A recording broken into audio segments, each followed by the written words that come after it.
There we go. And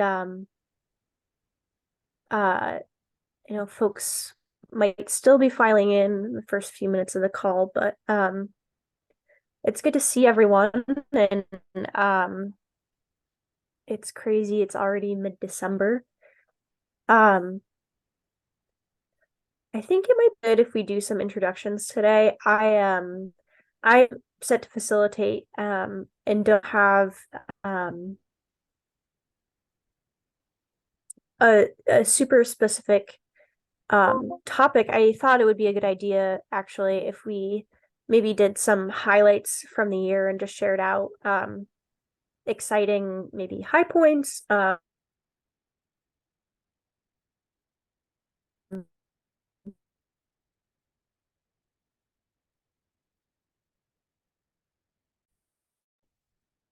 Uh-oh.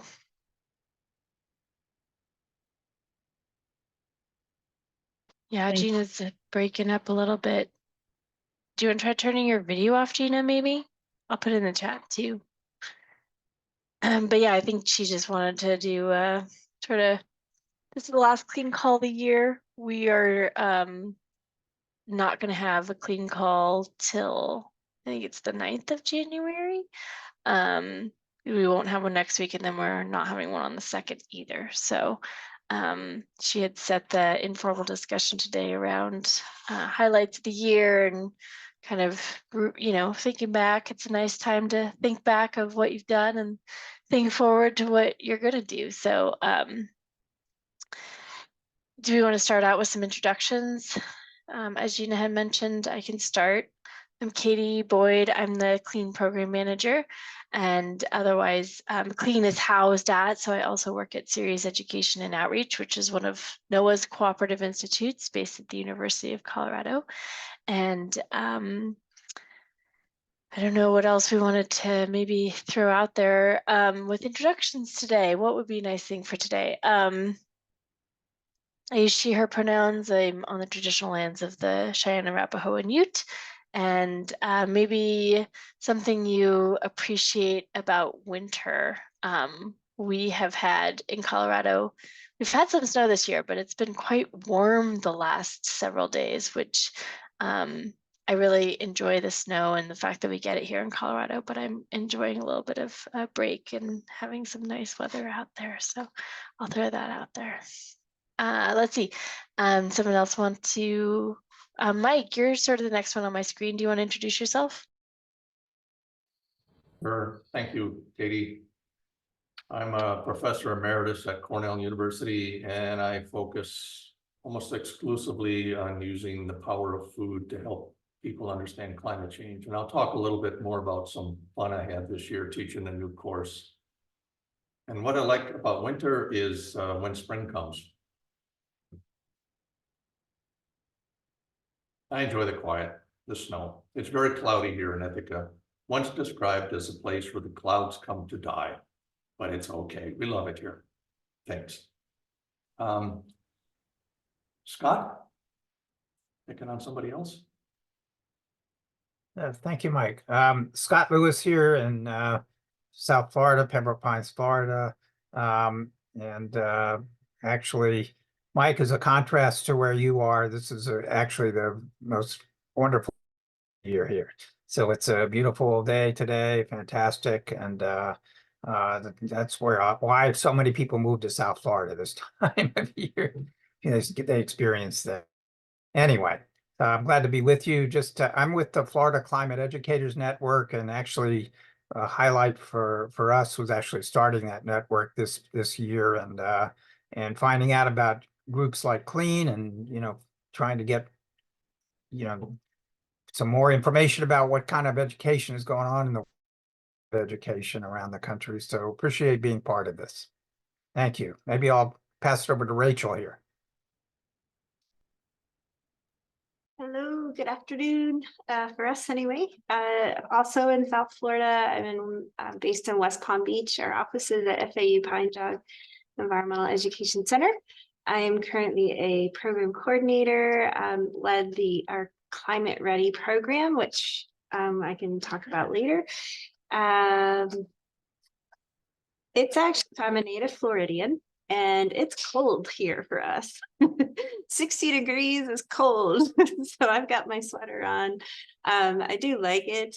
I like having, you know, less humid, less warm temperatures to deal with. It's kind of nice for a little change, but you know, our fall/winter lasts maybe at most 2 weeks, sometimes just a couple of days, depending on the year.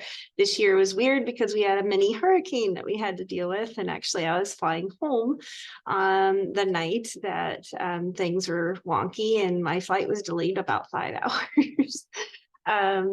I guess I'm not very fond of the huge influx of folks that we do get in the winter, but it is very nice, the weather, like Scott was saying. That's probably my favorite part down here. Thank you. I will actually, on that note, let's hear from another Floridian, Carolyn. Hi, I'm way up in North Florida, so I actually do have my heat on, and it does get into the 30s and 40s at night here in Tallahassee, where we've got a much more temperate climate. So not not my favorite, but what I like about winter is that my cat is extra cuddly. I don't care if it's just huddling for warmth. I appreciate it on my feet at night. In general, my work, I am the education and curriculum manager for the CLEAN Institute, which is a nonprofit. It's headquartered in Miami, but we have offices in Orlando, Tampa, and Tallahassee. And as I said, I'm up here in Tallahassee. Big win for the year. We got a publication in a national journal about one of our projects, and I did get to present on it at the virtually at the AGU meeting. So that was big for this year. James, why don't you go ahead? Great, thank you, Carolyn. My name is James Callahan. Several organizations, Mobile Climate Science Labs, which has been around for, we've been doing this work for 25 years, and that's why we switched back to San Francisco. At AGU, I was a supervisor for 7 Bright Stars teams. And in DC, I'm a co-teacher at 2 schools which teach climate change quite in depth. Bard High School for early college in Southeast DC, and Lowell School in Northwest DC. Winter, one of the nice things of winter is just very practical when doing outdoor photography, especially around climate change. It's just a lot clearer. There's less haze, so you can get much sharper pictures. But of course, that means you have to go out with some gloves and coat sometime, but that's all fine. So let's see, did Marie go first? I tend to I want to make sure we bring in people I don't know, perhaps we don't know as well. Yeah, thanks, James. I haven't gone yet. Hi, everyone. I'm Marie, she, her pronouns. I'm in Duluth, Minnesota on Anishinaabe land. So I'm a couple hours north of the Twin Cities, if you're familiar with that area.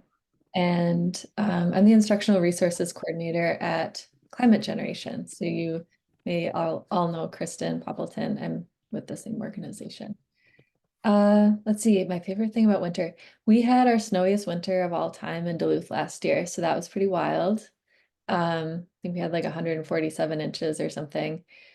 So I didn't love all the shoveling, but I do really love snow. I'm a huge, huge fan of snow.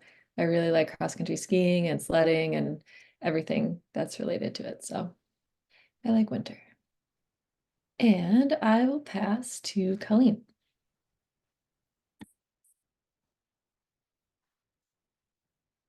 I think she might be on the phone. Maybe Carrie, have you gone yet? No, I haven't gone yet. My name is Carrie Herndon. I am the curriculum specialist for the National Center for Science Education. I use she, her pronouns. I'm in Costa Rica, and so I'm on what has been Bree indigenous land. And something I appreciate about winter here, it's the rainy season. So we get a lot of rain, which cools things down. We have been having like 90 to 100 degree weather up until just a couple weeks ago, and now it's dipped into the 70s, which is really nice for us. And I will pass it. Looks like Colleen's still on the phone, so I'll pass it to Eric. Great, thanks a lot. Eric Havel, located in Oakland, California. Work with two organizations, Community Resources for Science, a nonprofit actually based in Berkeley, and the Chabot Space and Science Center in here in the Oakland Hills, the Science Museum. Do a lot of climate programs, professional development for teachers, and also a lot of student-facing programs, K to 12. So a lot of climate literacy. Also involved in a statewide initiative that 10 Strands is the PI on, that I think a lot of us on the call are familiar with. Building a K-12 climate literacy and climate justice kind of centered curriculum for the state that'll be open source. So we're sort of halfway through the project, and we're doing 4th grade specifically. I really appreciate winter also because it's typically California's rainy season, but we've had a real slow start again. Like Oakland is typically would have about 4 inches of rain, 4 or 5 by now. We barely had, well, maybe with this latest river, we're over 1 probably.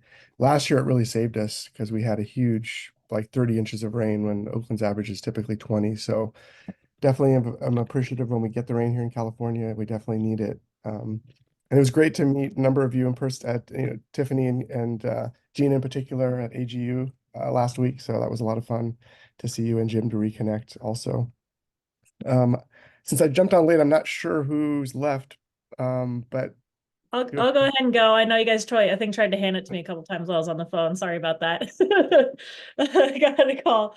Yeah, so Colleen Fisk, I'm the education director for the nonprofit Renewable Energy Alaska Project, or REAP, here on Denina lands outside Wasilla, Alaska.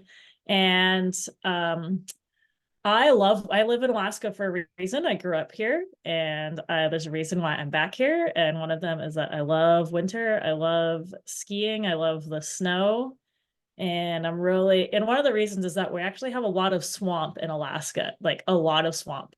And so it's really nice in the winter when that swamp is frozen and you don't have the bugs with it, but you also get to explore swamps. Like you get to ski or bike or horseback ride or whatever on those areas that you can't go to in the summer because it's just not safe. So that's one of the things that I really love about winter time. Don't get me wrong, I also love summer. I really don't want it to be winter all the time. So I relate, Mike, to your enjoying spring part of winter.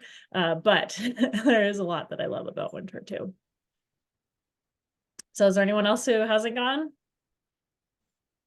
I can jump in. Katie, did you get the chance to go, Katie? Yeah, I went first, and I think everyone else has gone except Eugenia, but I could be wrong. If you haven't, let us know, but I think it's just Eugenia. Okay. Yeah. Sorry again about the internet issue, and thanks for continuing with the introductions. I just want to echo what Eric said too. I saw some of you. I know many of you were not able to make it to the AGU conference, but I did get to meet some of you in person for the first time last week, and that was just really awesome. You don't know, I work remotely from Vermont, so I don't get to, being a remote employee, I don't get to see folks very often. So that was just really, really nice. And my favorite thing about winter, I was thinking about this as everyone was talking, and all I could think of was soup. I love winter foods and baking and making soups and stuff like that. So yeah, I think that's probably a winter highlight for me. Thanks everyone for going round robin. I know there are some new faces today. I wanted to, I know Marie explained a little bit, but so as some of you know, Kristen Poppleton, who was on the CLEAN leadership board for a really long time and did so much for CLEAN, she transitioned out of her role at Climate Generation. So Maria is going to be joining us more often, kind of stepping into Kristen's shoes. So I just want to say, Marie, we're really excited to have you and get to know you. And yeah, it'll be great having you on board. So you might be seeing more of Marie. And then, yeah, like I said, I don't know how much folks heard before I got cut off, but today I was just thinking,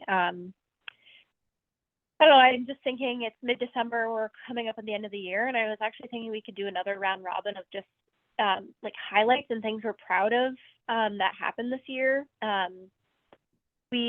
I didn't allow a minute just now for announcements, so maybe if you also have an announcement, you can throw that in first and then talk about a highlight from this year. And then if we have time, I also think we could maybe talk about some challenges or what we're looking forward to in 2024, but maybe let's just start with successes of 2023. And I'll just say, it's funny because AGU is on my mind right now, and the Excel Summit that happened last month are, it's funny because those seem like big highlights for me, but they just happened. So I don't know if they're just on the forefront of my mind because they're recent, but I would say that many of you were involved in our Accelerating Climate Capacity Engagement and Leadership Summit back in November, and that's probably for me the biggest thing this year. And we're hoping to have another event in the spring. So if you missed that,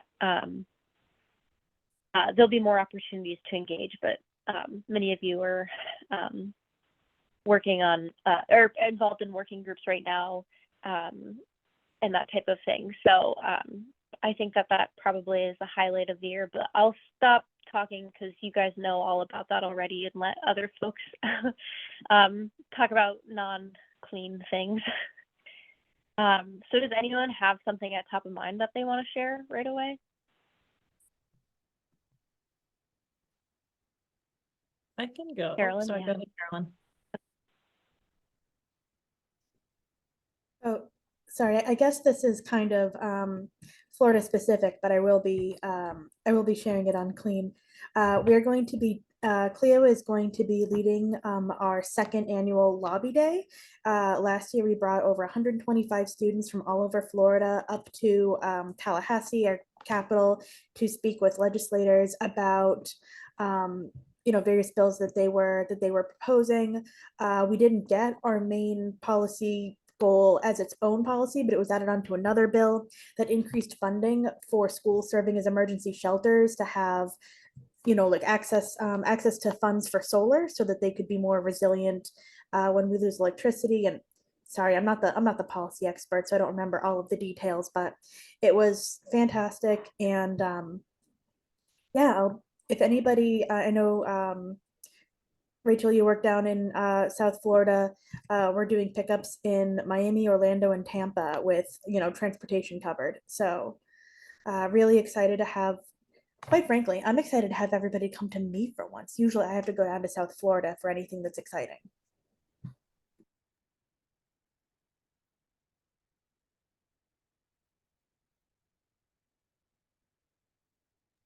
Well, thanks for the heads up, Carolyn. Oh, I was just gonna go, guess with that, if that's okay.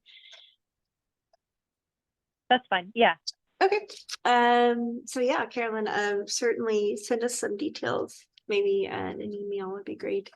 For me, we just finished up our 3-year NOAA ELP grant that was Climate Ready. The Ready was Climate Education and Action for Dedicated Youth. So we had a dual enrollment program for 3 semesters, and we were able to implement it twice. Once the first year was actually we had to pivot and create an online version because of COVID. The second year was the traditional or the original planned in-person 3-semester program. We have some excellent data from both, and I'm happy to share that we do have a manuscript in review with EGU, the European Geoscience Union. So I will be extremely thrilled when hopefully that is a success and we can share that manuscript with CLEAN, because there's some really awesome information that I'm excited to share. It sums up our 3-semester program. So that was exciting, but it was also kind of sad to see it at its end.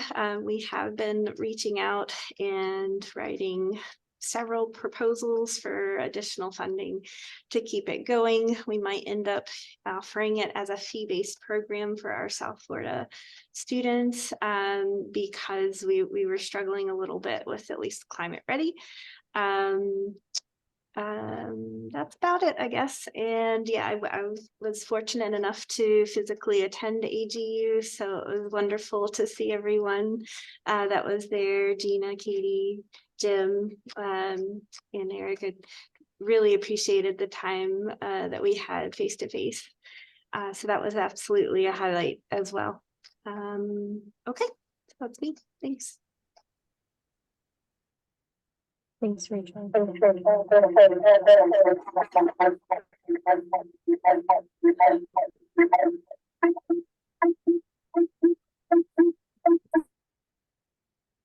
Okay, sorry about that. Wow.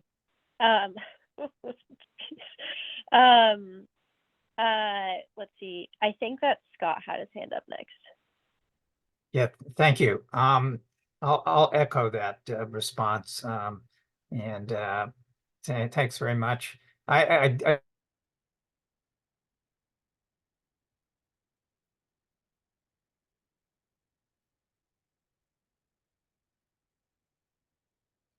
Scott, I think you froze. Yeah. that we do. Yeah. And that's with a interestingly, that's with an editor. Hey, Scott. Oh, Sorry, you cut out for a minute. Your internet froze. Sorry. sorry I'm having about all the that. tech issues. So if you want to like maybe start over. Okay, sorry. It's a Sorry. I mentioned the Florida Climate Educators Network, and I just have an announcement flyer in the chat. We're having a presentation on 23rd by a news editor. Interestingly enough, I think on how you write editorials about climate change, and this is oriented for teachers and educators. And I think it's probably something that Eric and I've had some experience with, working with writing teachers or English teachers to sort of incorporate those kinds of things. So it's an expansion. I think we thought that it'd be important to get beyond the science classroom and involve others. So appreciate anybody who wants to attend. It's a Zoom session, so take a look at the flyer and maybe sign up for that. Thank you.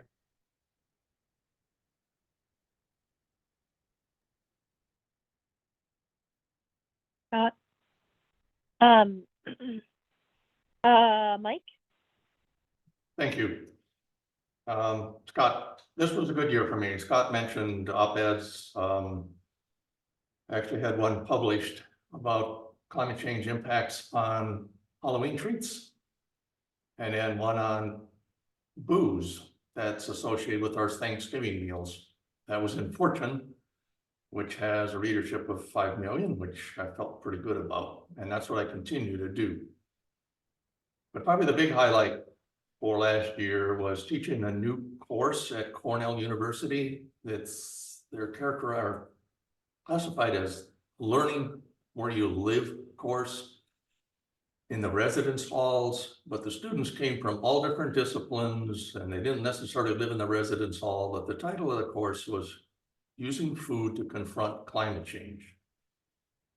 And we spent a lot of time, it's very much discussion. There were just a dozen students, a lot of time on feelings, how they're doing. And they're not doing well when it comes to climate change. I think we all know that. But to fast forward, the course changed many of their initial words from hopeless to hopeful, because the way the course, the mission of the course is to show how we can use food to help people understand climate change, what's happening, and basically use food as a solution. So I asked the students at the end, how they felt about the power of food, and got a lot of testimonials saying it can cross the political divide, it breaks down those kind of barriers, it's easy to talk about. One student just informed her parents in Greece about what's going on with olive oil and wine, and immediately they started to take action because they were concerned about their wine and olive oil. At the end, instead of any kind of report, they had the opportunity to present a final report in any form they wanted. If they were a poet, then it was a poem. If it's an art, a piece of art. And that was pretty inspirational because there were some really creative presentations at the end, a lot of them using some form of art. And the other students enjoyed it too. It wasn't just, you know, write a letter to your congressman. This was letting them be creative with their own passion. It's over. It's going to be offer the course again in the spring. The Cornell Chronicle, which is our newspaper, actually is going to do an article about the course. They've interviewed the students to see, you know, what they gained by it. I'm really convinced that food is really an opportunity that most people think of all the negatives about food, industrial agriculture, stop eating red meat, which of course we should, but it comes across in such a negative way. But here we're using sort of the positive side of food, even celebrating food as a way to tell the climate change story. So I think that's it. Thank you.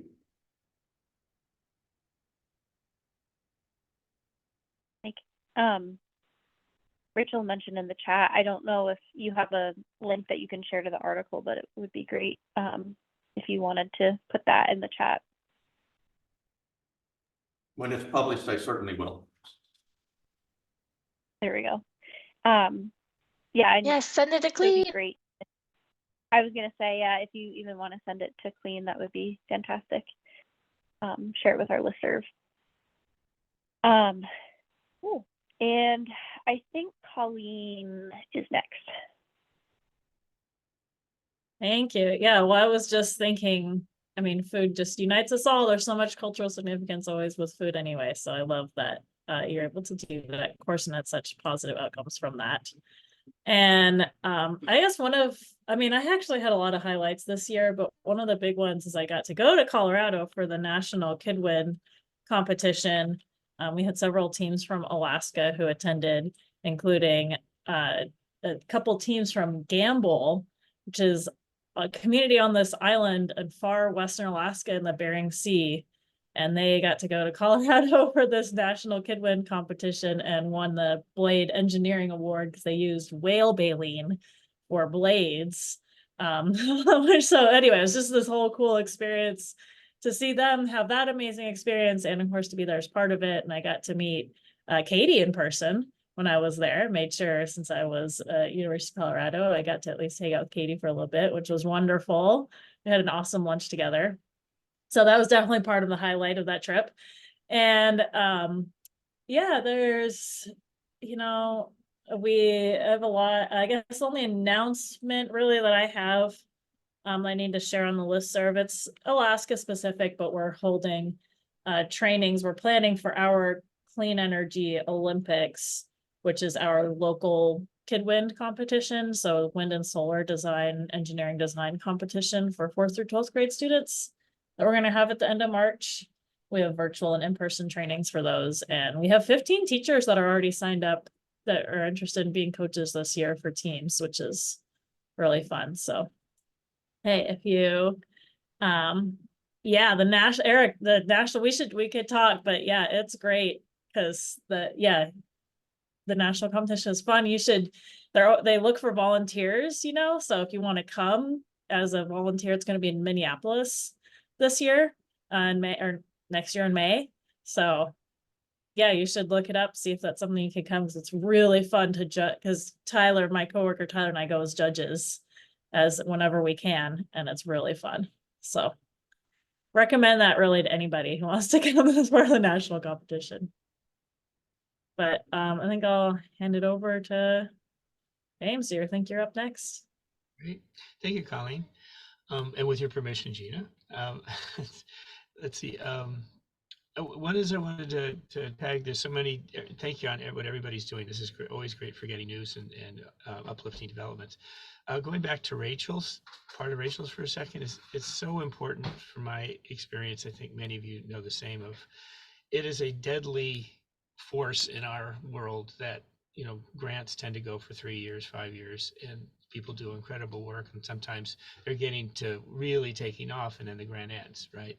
So how do we support one another? And so Colleen, please don't hesitate to reach out to us when we can be supportive of making sure you get continued funding for what you're doing. Have the Climate Ready program continue in some form in your work. It's so important. We can't have you, you know, be having to drop back because of funding not getting in the way. You know, we need you so much. Okay, but that's just one of the things that's so devastating to our work a lot, is that, you know, the grants are short-lived, right?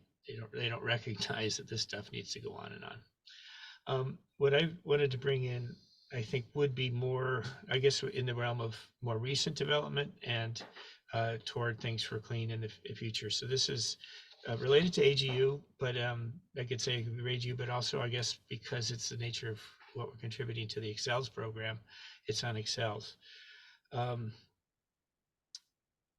Let's see. So it's kind of a thing where I need to be informed of, check in with the high school and middle school students I work with to see that they're behind this, but I'm going to bring up to them, can we add to our different tasks to give a presentation to the Clean Network of some on some of the development specifically with AGU. And what we're doing is I kind of work hard to make sure the different parts of AGU cross over from one to the other, and it's a bit of a task. You probably saw 4 of the students I work, or 3 of the students I work with come by the over 25-year-old part or 22-year-old part of climate education on Wednesday. On Thursday is when the under 22-year-old part of AGU and Clean took place. And I think we have to bring the mountain to Muhammad a little bit because there was 180 students doing at AGU. And when you saw it all together, either in the poster hall or in the luncheon, and they had to get a bigger room, you get a sense of how powerful it is. And roughly 50% of those 180 were doing something related to climate change. It's on sustainability for sure, social justice for sure, but climate change by far is the biggest part of it. It is an enormous thing, and to have the people over 22 separated from the people under 22 doesn't make any sense at all. Another part, so I'll after I check in with my students, Gina and Katie, I'll put in for somewhere down the calendar when they're willing to give a presentation. And right now I've got 2,000 photos to work with and get them down to a couple hundred really great ones so you can see everybody, but that's part of what I have to put together. At the luncheon, a top official from AGU gave the presentation and talked mostly about climate change with the students. Afterwards, I asked her if what my teams are doing make AGU uncomfortable.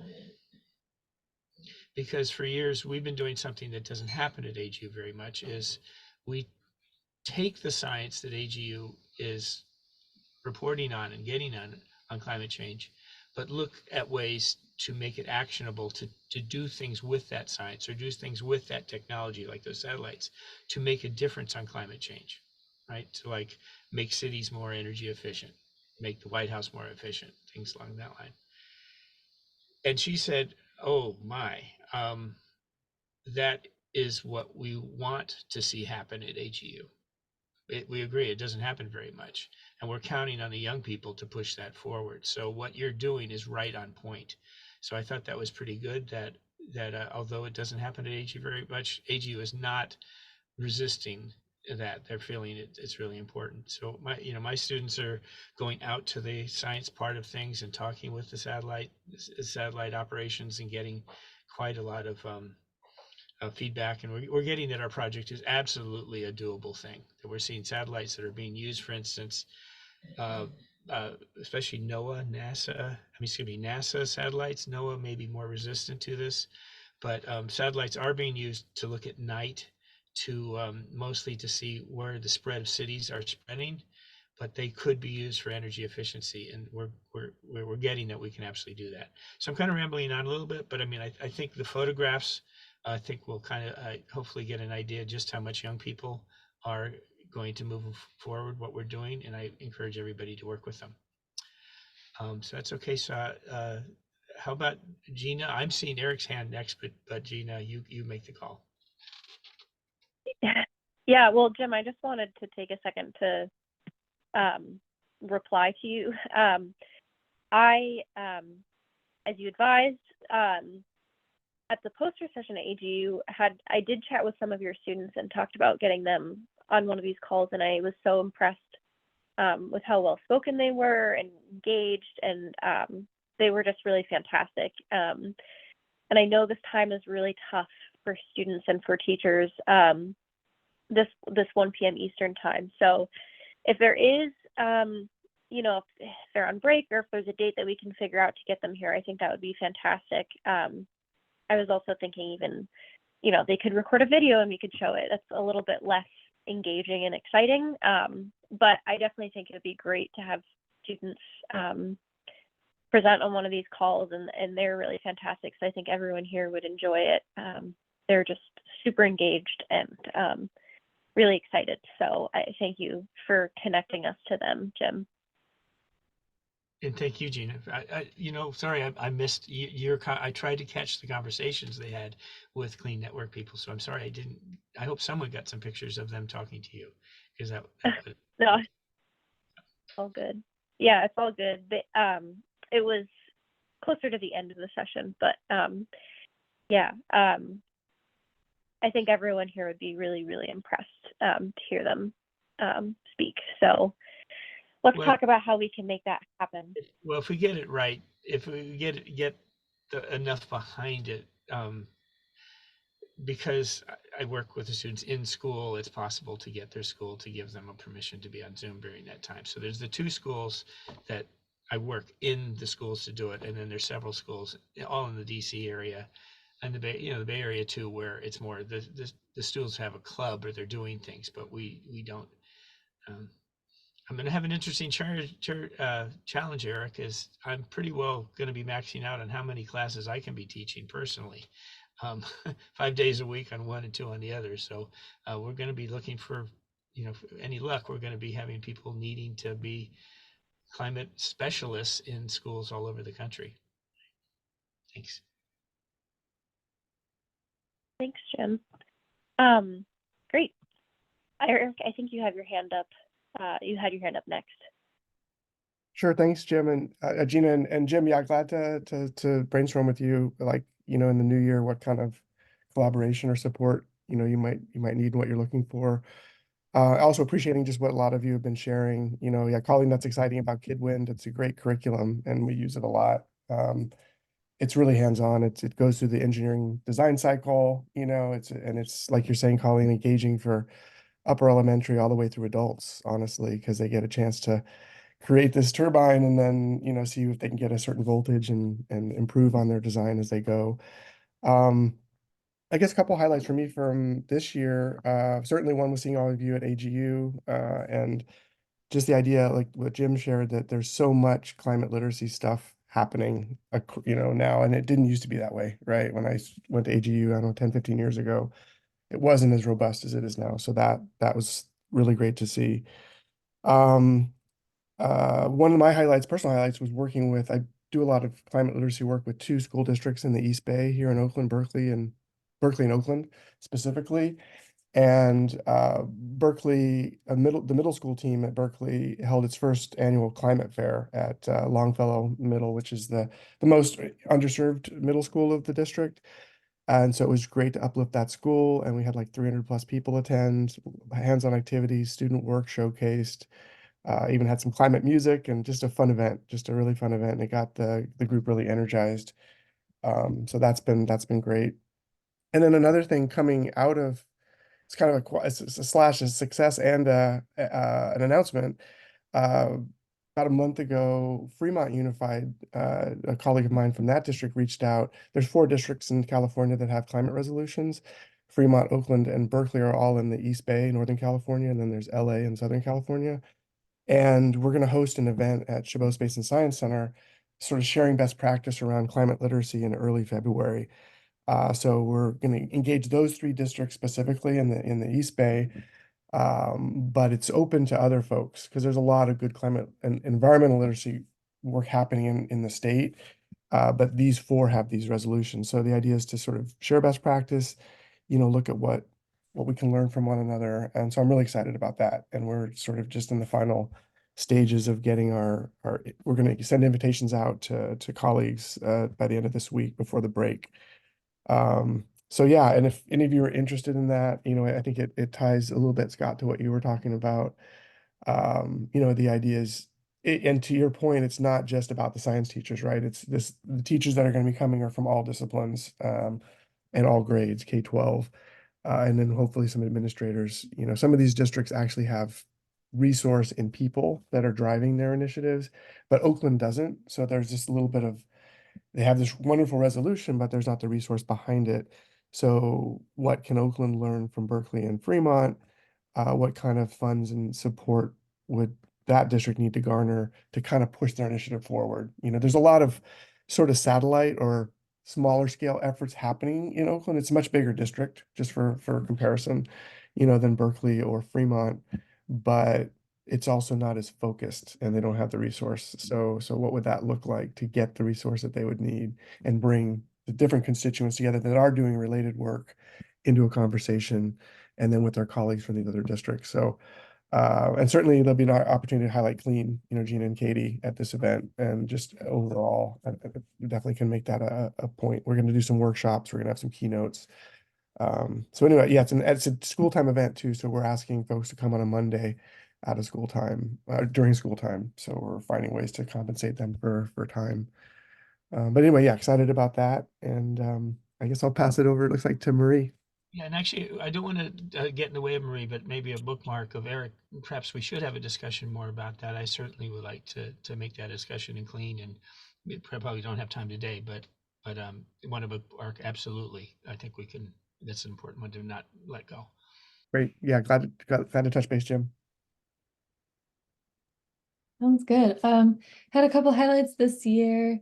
I think many of you are probably familiar with our Summer Institute for Climate Change Education. I know a lot of you take part in that, whether you're cohort leaders or participate in other ways. I know Carolyn was a keynote speaker this year. So we just had a really great time. We had about 300 educators participate virtually, and yeah, just it felt really great. It was a good way to kind of collaborate with everyone, as well as talk about really important topics and bring in everything from climate emotions to green careers, traditional ecological knowledge, climate justice concepts, culturally responsive pedagogies. So it was a really exciting time.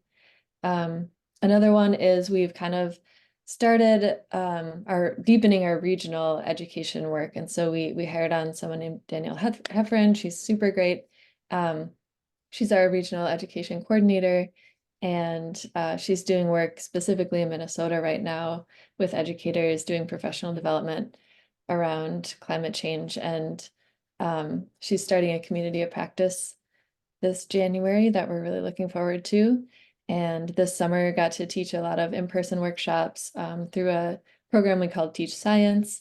So bringing together middle and high school science educators to work with a new curriculum that we have just revamped called Experience Energy. And that was a really, really cool experience as well. So yeah, doing a lot of fun things at different scales, and yeah, we're really enjoying that. And Katie, I can pass to you. Thanks. Yeah, I was trying to think. Definitely a highlight for me was AGU last week. I will just say that I know it's top of mind and a lot of people have mentioned that. Good to see folks in person. It was just like energizing. I haven't been to AGU since pre-pandemic, so 2019. So it's just, I've done it virtually, and I do appreciate the virtual option, and I have enjoyed engaging in that space. Like the posters, you do a little bit more of that actual presentation of your posters to like the rest of the people in your poster session, which is nice. And there's some pros to the virtual, but it was just like fun to be back in person this year and feel like really energized and like inspired by other people's work. And I think the other big thing for me on CLEAN this year, we've been doing a lot. So I was trying to like list what are the things like I'm excited about. And I think overall, what I'm excited about is like Gina's been with CLEAN for a couple of years now. We brought Patrick Chandler on to work on a grant, a small grant we got to try to focus more on like teaching across the curriculum, teaching climate change across the curriculum. We had Alicia, I know you all engaged with that process last year around developing the mental health pages and activities. I just felt like our capacity on CLEAN is finally like kind of grown. When I first came on, there's a few people in Series Z who worked on CLEAN with me, and then some of those people left, and like being able to bring some folks on over the last couple of years. And we finally kind of got this last year, it just felt like we finally got sort of better capacity on CLEAN. It's, still kind of mostly Gina and I, but having just that more capacity from a few other folks who are in Series to work on CLEAN, as well as having Gina. Just made me feel like we could actually like do things with CLEAN this year.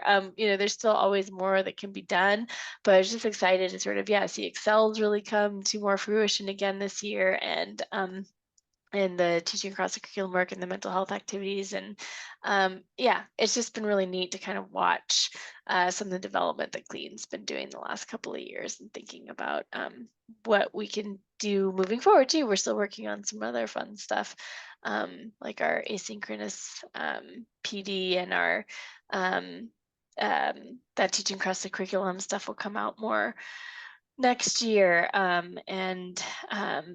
We're trying to think about ways of kind of redesigning our website to make it more accessible and things like that. So we have some stuff in the works that we're doing that I'm excited about as well. So looking to the future also. But yeah, I just kind of wanted to throw that out there, that just this year has been kind of exciting for me on CLEAN, just to feel like not underwater, feel more like excited, and we're doing fun, cool things. So I am unfortunately going to hop off in a couple of minutes here, just so y'all know. I have back-to-back meetings today, so I'm going to go try and warm up my lunch in between this and my next meeting. But this was just really nice to hear from you all, and I really liked the topic, Gina, so thanks for inspiring us today at the end of the year. This is great. Thanks, Katie. And Carrie, I think you had your hand up next, unless, did somebody want to respond to any of that?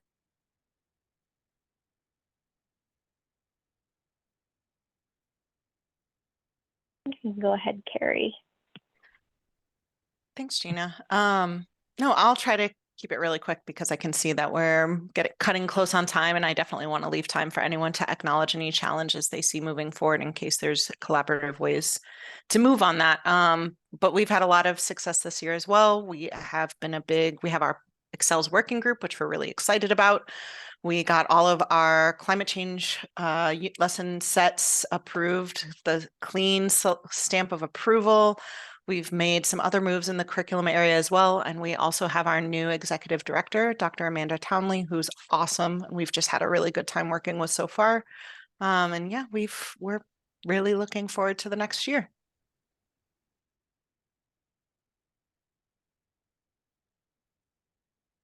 Thanks, Carrie. Yeah, and thanks, Katie. Yeah, I actually have an ulterior motive in asking about the upcoming year. So I think we might not have time for everyone to share, but I think it would be really good to talk about just how folks are feeling about the upcoming year, challenges and opportunities. My ulterior motive is that we have informal discussions sprinkled into presentations for these CLEAN calls, and I'm always looking for topics. So if you have a topic that you want to talk about on these calls, please let me know. If you think that there's something, a big challenge or opportunity that we should be having a discussion about, I'm going to be listening and looking for ideas about things that should be brought up on these calls. We talked a lot about teacher PD this year. We had some discussions about climate justice. We've had a lot of discussions about conferences and kind of like community building. Those have been big topics, but I would love to hear from folks in these like last 9-10 minutes here, kind of what they're looking toward for 2024 and what we might be able to discuss with CLEAN. So I will open the floor. I'll jump in. Something that's really on the top of my mind, I think I mentioned it before, but it's also very topical for my work right now is, and that Jim mentioned, was funding. You know, I really want to hire another educator at REAP because we got more work than Tyler and I can keep up with. But I'm really struggling to find funding that is like that could be used just for education. That's not just like a piece of something else. And, you know, we're piecing together some of those other things, like, you know, we're kind of subcontractors on a couple NSF grants to provide some education and for adding education into an ETIP grant that we're getting, but it's hard to pull all that together for really another full-time person. And I think we've talked about this before too, at least briefly, of, you know, the funding. It's just hard to find maybe some of that. And I don't know if that is a great discussion for CLEAN, but something that's definitely that I'm thinking of and considering for challenge ahead. You are certainly not the only one, Colleen. Yeah, I think that could be a really big focus for next year. It would be great. I think it'd be good to have an informal discussion about it. It'd be great if someone who knew the funding landscape well could present about that. So if anyone has any ideas, let me know, because I think you're definitely not the only one feeling that. So Eric, it looks like you have your hand up. Yeah, just echoing that, I think fundraising, agreed, Gina and Colleen, is top of mind. Like, how do we, so I really appreciate the direction, you know, Gina, that CLEAN is moving in these working groups, even that small amount of funding, but just providing a forum for us to start to collaborate, because that's a place where grant opportunities can emerge, you know, focal points for projects, and then starting to pursue grants. So maybe that's like a way to target some of our calls through the Excel's working groups, just sort of have them highlight where they're at, sort of touch points during the year, and maybe with an eye on some of the funding streams that, because collectively, I bet we can come up with quite a few opportunities, you know, and then share those with each other as those groups sort of present, you know, their goals and efforts. And then a personal just interest of mine, as a lot of you know, is the annual COP conferences, you know, the one that just wrapped in Dubai. And I know, you know, Marie, Climate Generation sends cohorts there and does a really great job of virtually trying to connect folks that aren't there. And that was the poster that I presented with a colleague, Frank Branshaw at AGU. Was he's created a digital portal basically, and he's looking for ways to open up COP again to folks that aren't able to attend through various aspects. He's been a personal attendee and also a digital attendee as an observer many years running. He's based in Portland, so he has a lot of experience. And we had a chance at AGU to meet some of the folks from AGU and make the connection that were related, that are connected to AGU's involvement in COP. So anyway, I just have a personal interest in that effort, and really trying to open it up to more of us, right? And both digitally during the event, but also temporally, in that it's a 2-week focused thing, right? But there's tons of other things that happen that are, you know, there's like a planning thing that happens in Bonn every year, for example, in June, and there's efforts all year round, right, to kind of focus the event. So anyway, that's just a personal interest, and would love to collaborate with anybody or explore those opportunities with any of you that are interested. And then certainly my professional life, it's around a PD, you know, doing PDs, virtual and in person, climate literacy PDs for educators, both formal and informal, and would love to share best practice and explore those opportunities with any of you that are interested. Okay, go ahead, Jenny. Good, Eric. Yeah, I was just gonna say, it looks like Marie had to head out, Eric, but just pointing out that she was open to sharing with the Climate Generation COP team if you want to connect with her. yeah, the PD discussions I think are very important. And so yeah, continuing the COP and PD discussions I think is definitely something we can do. Yeah, Jim, go ahead. Thanks. So this would be a theme I'd like to raise, and often, not too often or something, but looking at, if we're looking for clean discussions and working with a lot of the colleagues here, is can we more work toward highlighting leading schools, leading teachers, leading student groups, and leading informal education, outside of school programs as exemplary of leading, of making, of doing things. We're very good at bringing up curriculum, programs that are recommending them, policies that are being implemented in cities and districts. But what are the teachers? What are the schools? Who are the people doing this, including the one, in the districts where Eric was speaking of in that. And by the way, Rachel, I would say that from my understanding of what goes on in the country, you're among the leaders of the whole country, what Climate Ready is doing. If we know that it's both school and out of school, what are we doing if we don't acknowledge and highlight the leaders, right? What are we doing if we let their funding lapse? Now, I guess the question would be, there might be clean leadership boards say, well, that's not what clean is about. I know there's a question of that's why we do it at 10 in the morning for Pacific time and 1 o'clock. We're for people who are not actually in the schools or not actually teaching students. Well, if that's the case, what organizations or initiatives do we work with? Because clearly clean can't survive if it doesn't do that. If CLEAN is an organization that promotes tells teachers what to do, but doesn't actually listen to teachers and work and highlight teachers, I know that's not what any of us are here for, right? We're not in the, we tell teachers what to do and they're expected to do it and shut up and do it, right? And if you accomplish something big, so what, right? I mean, I think we need, I'm being a little bit hard, but I think it's really important that we see that happen much more in this coming year. Actually, Jim, what I have to say is very relevant to what you just said. If you don't mind, Gina, just real quick, because I know we're running out of time. One thing, if you recall in the session that I helped co-convene, teachers, we need to listen more to teachers and what their needs are and how they access information, and having more accessibility, to the information that we want to provide as educators and as, program coordinators and curriculum developers, et cetera.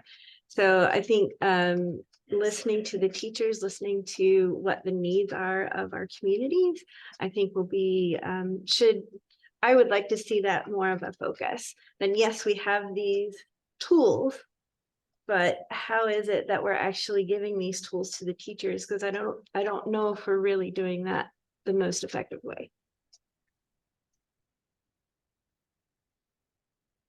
100%. And I think that's something that even in my work, we're in developing our professional development and trying to serve teachers. We're trying to figure out how to listen to them better, and that and develop resources and share the resources with them in an effective way. And I think there's so much good happening out there. It would be fantastic to hear from them more.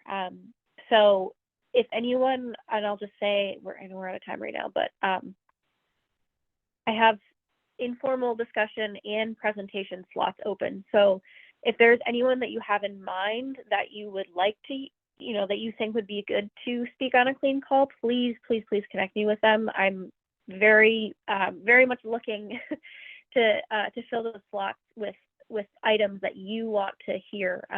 So help me do that by connecting me with the right folks. And I think that all of these would be really beneficial to talk about more. So thanks everyone for bringing those to the table. And we are 1 minute past the hour, so I'll wrap it up here. But we're off for the next 2 weeks for the holidays, but I'll see everyone in January. Thank you all so much. Thanks all. Holidays, Have a good holiday.